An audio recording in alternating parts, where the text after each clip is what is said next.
Tonight on Let It Rip. If we're not all safe, then this isn't a fair environment. How can we have equality if we're not even on the same plane? It's been a rough week or so in Ann Arbor. Daily protests and several alleged hate crimes after the election of Donald Trump. Will things finally settle down, or is this the new normal?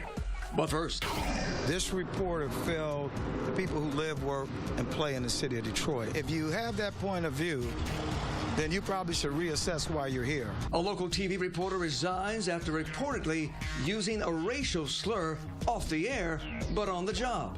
Now some activists are going after her station, urging a boycott. Time to let it rip on the panel tonight. He's an activist, advocate, and a pastor. He's led demonstrations in favor of raising the minimum wage and fighting against injustice. Reverend W.J. Rideout III is back. And so is Sam Riddle. He's got degrees from MSU and U of M. He's walked the halls of power and the halls of prison. But he found his true calling as an organizer, writer, teacher, and voice for those who are not always heard. Plus, we've got a young man who started his career in broadcast television before launching a successful public relations firm with clients across the country. He's known as an expert in crisis communications. If you're in trouble, you call Matt Friedman. And if you need a good lawyer, you call in the professor who's taught a generation of attorneys at the University of Detroit Mercy Law School. Attorney Professor Larry Dubin is back. And as always, the hardest working man in broadcasting, anchor attorney Charlie Langton. So let's get started. Reverend Lauren Podell had a 9-year career, rising from traffic reporter to covering the stories of the day until it all came crashing down yesterday. She resigned because of allegations she used the N-word before a fellow employee 6 months ago. Now, it's my understanding she was punished internally, but you only recently heard about it. Why did you demand that she be fired? Well, Charlie, we wanted an apology for our community, for the entire city of Detroit, and for those that work with her and her peers as well. We didn't get an apology from her. We got an apology by email from Marla Drutz instead, and I feel like that was unfair.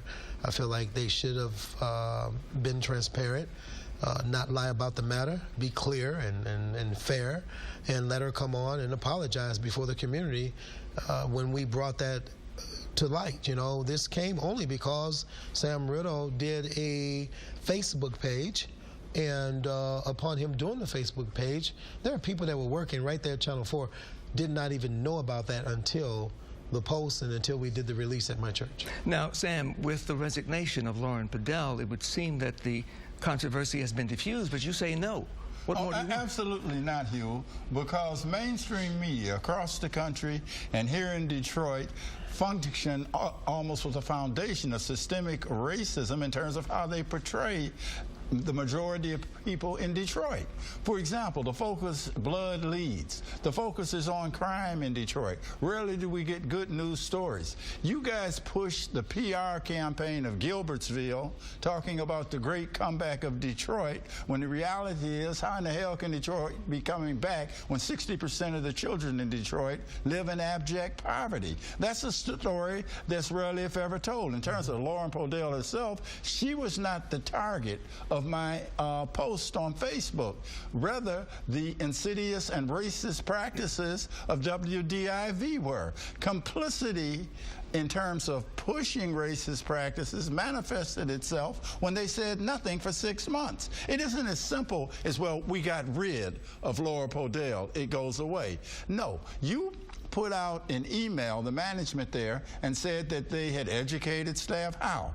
It's quantifiable. What did you do? I happen to know that most of those folks over there have not gone through any sensitivity training.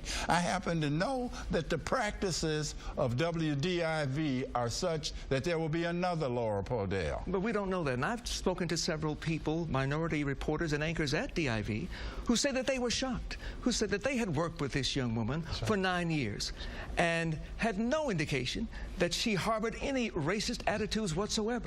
She may have said those words 6 months ago, according to them, but it was an isolated incident. She apologized, I'm told. Says who? To the who person. Says it was an isolated incident? Does Uncle Huel say that? You sounded like Uncle Huel. Uncle Sam, I don't know. No, we don't know what it is. Let me ask. We don't know. But we don't know. But that's the point. So Matt, because we don't know, how should the station have handled this? Oh my! I think there's no business in America right now in need of better PR skill than the media business. Thank you. Trust is at an all-time low. Thank you. And what we've seen in this situation is what we see every time a media entity gets into PR trouble.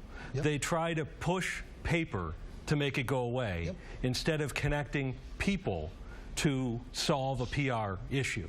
So I think the lesson learned here, and we see it in corporate America, we saw it another time when I was on your show here talking about Brian Williams. They think they're one statement away, they're one email away from solving a problem.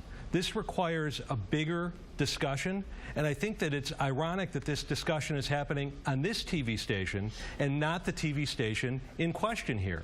And that's something I think they should think about too. Well, Larry, let me ask you this, if you can explain this, because it's hard for some people to understand how this 31-year-old woman could lose her career over one word, and yet we have a man who bragged about grabbing women in their private parts, That's right, who has now been elected commander-in-chief. That shows you what America thinks. Yeah, that's a tough question, Huel, and I have compassion for her. I don't know her. I think the fact that she did say the word that is inflammable, and it's inflammable if you say it, even if you don't mean it, for certain professions. If you're a police officer, if you're a politician, if you are in a position where you can misuse your authority, yes, and degrade people, then even saying the word has consequences. You know, it's one of the things that came up during the election. Words they should have consequences. They did in this case, and unfortunately, I think that people who have that kind of responsibility have to be not only very careful about what they say, but why even say it? I mean, absolutely, not everyone goes around using that word under any circumstances. Absolutely. Is it more what we say or what we do? Charlie, I'm reminded that one of the greatest anchormen in this city had trouble with alcohol, went into rehab several times. You're talking about Bill Bonds. Second, third, fourth chances. I know that there's a reporter at DIV who spent a month in jail and yet still has his job. Come on. Listen, we give second chances to people all the time. Really? And you know what? Maybe that's what should have happened here. I don't know. All I do know is I have worked with Lauren Podell. We've been out early morning in the city of Detroit. I like her. She's a good reporter. We work together. Last week we were doing a story together. But the issue that I see here is there are certain words that you can't use. And you can't use them because of credibility. And I think now that, you know, would you feel comfortable as a news director sending her to cover an event at the NAACP? Chief Craig, could she cover that? Nope. With credibility? No. And I think that all we have in our world right now, as a lawyer, as a reporter, as an anchor, is credibility. And it was lost when she said that. Unfortunately, or fortunately, whatever you say, and can she get it back? Now she's going to have to, it's going to be hard to get it back, but she's going to have to. Actually, she could get it back. I believe in terms of what the crisis management consultant said over here, it's real important. You know, when I teach my media course, when you get into a situation and you've got negative hits coming, the most important thing you can do is respond fast and a substantive manner, not push paper at people. For example, what would have happened had they simply invited us in for a conversation with Lauren and station management? I asked for it. We were not asking for her to be fired initially. We were simply saying there should be an apology, there should be some type of remedial sensitivity training, a way to work through it. And is there a double standard in terms of the word? Now, I don't know if you saw Dave Chappelle on SNL. Of course I saw Chappelle. That's my man. And you saw his monologue in which he used the N-word several times. Yes. Well, sir. They shot a gorilla in my local zoo. And the Cincinnati police said shooting that gorilla was the toughest decision this department ever had to make. I said, well, you about to see a lot of in gorilla costumes in Cincinnati.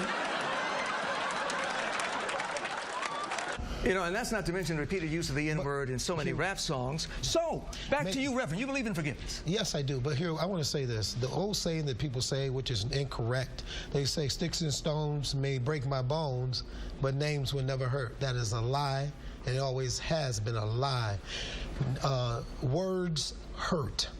And when you say things to people, there are words that cut worse than you being cut by a knife or shot by a gun. So if Lauren Podell came to you and said, all right, I did the wrong thing, I said the wrong thing, I apologize. First of all, something I need to learn. If she came to you, would you then accept her and at least sit down with her to talk to her? First of all, there's no groveling required, okay? As human beings, we should be able to sit down and speak about the issue and work through the issue, because what I'm concerned about are the systemic issues, the institutional behavior pattern of WDIV, of MyFox 2, in terms of how our community, America's blackest and poorest city, Detroit, is portrayed.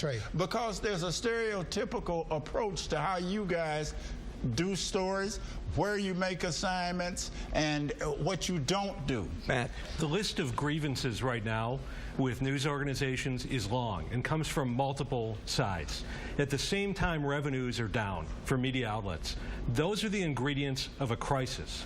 And news organizations of all types, all across the country, here in Detroit, need to see themselves in crisis and start connecting with their audiences differently and serving their audiences in ways that their audiences want them to, or they face some even tougher times. And I like to believe that we do this better at Fox 2 than anybody else, because here at Fox 2, we have members of the community on in dialogue, speaking one-on-one, truthfully, emotionally, with each other about tough issues. So don't just look at one station as the pattern for all.